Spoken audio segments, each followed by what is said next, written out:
जय श्री कृष्णा। राधे राधे। आपके घर में जो पूजा स्थान है, यहाँ पर कुछ चीज़ें ऐसी होती है जो आप रखें तो दोष लगता है, लेकिन कुछ चीज़ें ज़रूर रखनी चाहिए ताकि सकारात्मक ऊर्जा आती रहे और आप लोगों के घर में सिर्फ खुशियाँ हों, टेंशन हो ही नहीं। हम पूजा आखिर क्यों करते हैं? सकारात्मक ऊर्जा के लिए।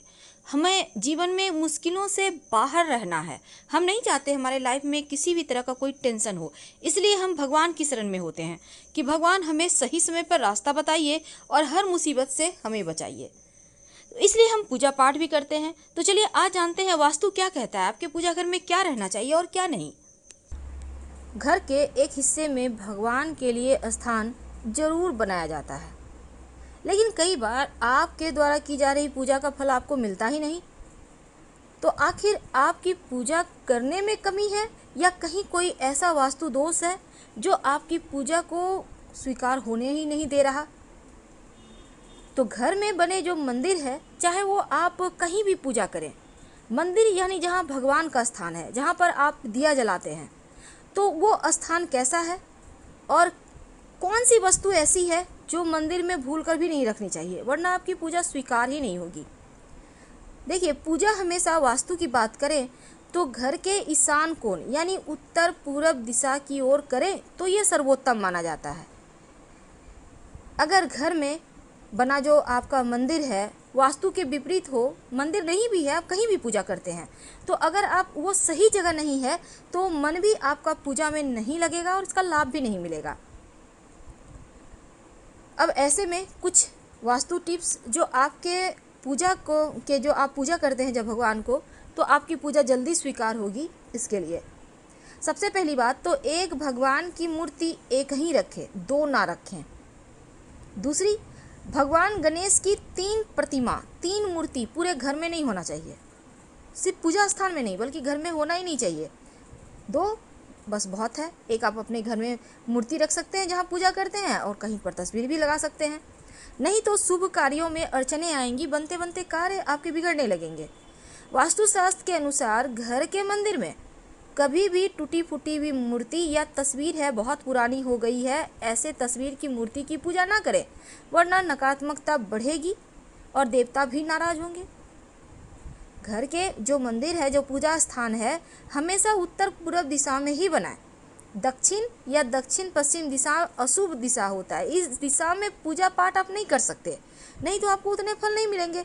और घर के मंदिर में 2 शंख मत रखिए आप। अब जैसे बहुत सारे घरों में होता है कि आप एक शंख स्थापित कर देते हैं, एक बजाते हैं। देखिए, जो स्थापित कर दिए वो तो ठीक है, पर बजाने वाला एक साथ ना रखें, उसे हटाकर कहीं अलग से रखें। तो घर के मंदिर में 2 शंख एक साथ नहीं रखना है। वास्तु के अनुसार मंदिर जहाँ पर आप भगवान की पूजा करते हैं आसपास शौचालय मत बनवाइए। और दूसरा, बहुत ज़्यादा बड़ी बड़ी मूर्तियाँ भी घर में नहीं रखनी चाहिए।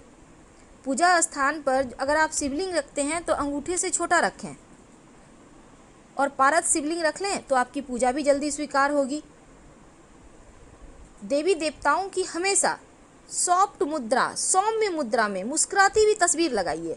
अब ये नहीं कि आपने तस्वीर लाई है, मूर्ति लाई है और भगवान का आंख ऊपर की ओर देख रहा है, नहीं, भगवान की आंखें आपको देखे, आपको आशीर्वाद दे, चेहरे पर मुस्कुराहट हो, ऐसी ही मूर्ति या तस्वीर आप ला के रखिएगा, ये आपके लिए बढ़िया होगा। उग्र देवी देवताओं की मूर्ति स्वरूप वाली तस्वीरें मत रखिएगा, वरना जीवन में मुश्किलें बढ़ जाएगी। और हनुमान जी की भी ज़रूरत से ज़्यादा बड़ा मूर्ति नहीं रखें।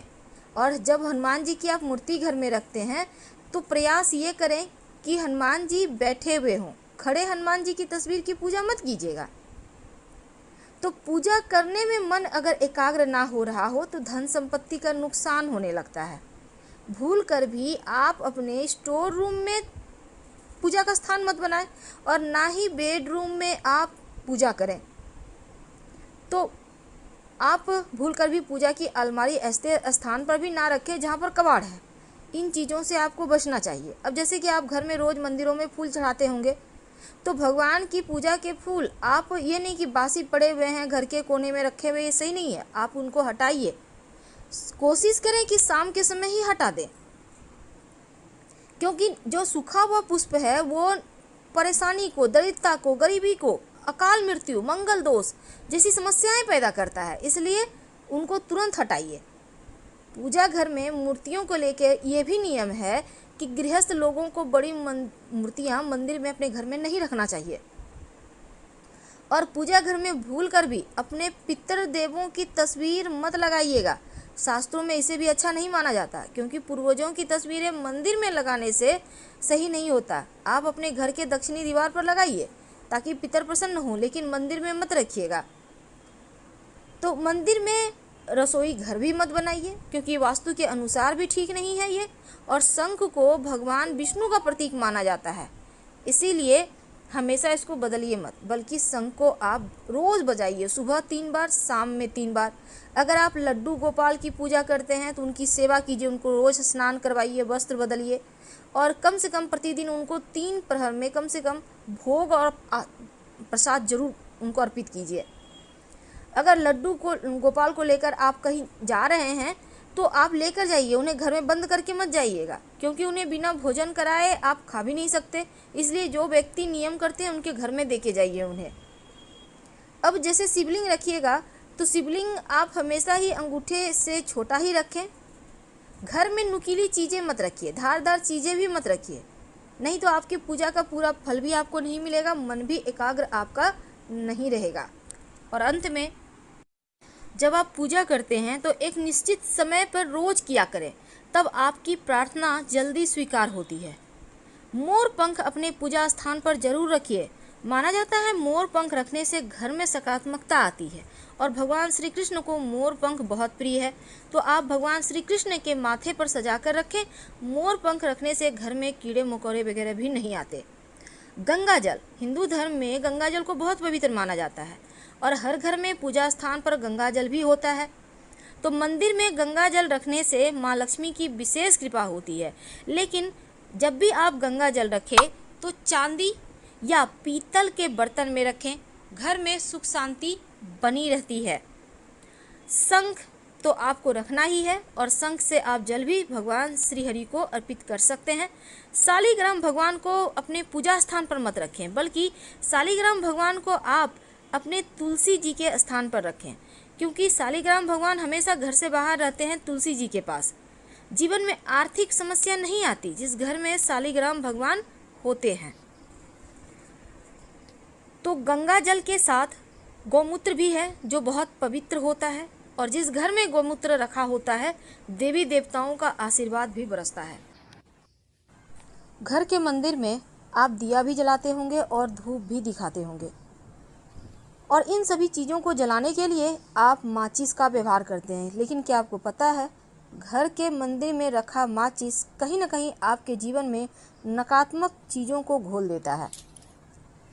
तो आज हम बात करेंगे कि मंदिर में माचिस क्यों नहीं रखना चाहिए, और आप भी अपने घर के मंदिर में माचिस रखते हैं तो आखिर क्या करें, कैसे इन दोषों से बचें।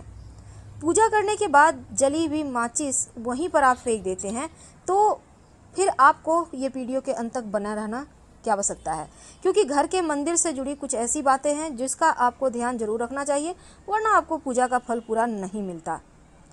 अब जैसे आपने घर में पूजा कर ली और जली हुई माचिस की तीली वहीं पर नहीं फेंकें। जो आपके मंदिर में मुरझाया हुआ पुष्प है, जली हुई रुई की बाती है, उसको तुरंत हटाएं, क्योंकि अपने पूजा स्थान को हमेशा साफ भी रखना है और घर में पूजा में बिखरी हुई जली हुई माचिस की तीली भी नहीं फेंकनी चाहिए, नहीं रखनी चाहिए, घर के अंदर नहीं। जैसे ही आप दीपक जलाते हैं माचिस की तीली डस्टबिन में डालें और मंदिर के आसपास कहीं भी ना फेंकें। तो कौन सी मूर्ति है जो घर के मंदिर में नहीं रखना चाहिए? माँ लक्ष्मी की बैठने की मुद्रा में तस्वीर को आप रखिए, जो गुलाबी कमल पर बैठी हो, हाथों से स्वर्ण मुद्रा गिर रही हो, सबसे शुभ है। स्थिर लक्ष्मी के लिए खड़े रहने वाली मुद्रा वाली लक्ष्मी जी की तस्वीर घर में ना रखें। माँ दुर्गा साक्षात शक्ति स्वरूप है, लेकिन घर पर कभी भी माँ के रौद्र रूप का तस्वीर या मूर्ति मत रखिएगा, वरना झगड़े लड़ाई होंगे। और शनिदेव की मूर्ति, राहु केतु की मूर्ति, ये सभी चीज़ें भी घर में नहीं रखना चाहिए। आप मंत्र जप कर सकते हैं लेकिन मूर्ति नहीं रख सकते। नटराज जो भगवान शिव का तांडव स्वरूप है, और ये मूर्ति भी घर में रखना सही नहीं है। और एक ही देवता की 2 से अधिक मूर्ति घर में मंदिर में स्थापित ना करें तो उत्तम है। भूल कर भी भगवान की तस्वीर की पीठ के दर्शन ना करें, ये भी अच्छा नहीं माना जाता। फिलहाल हम आपसे विदा लेते हैं। जानकारी अच्छी लगे तो लाइक कर सब्सक्राइब करें, अपनों से शेयर करें, कमेंट करें। धन्यवाद।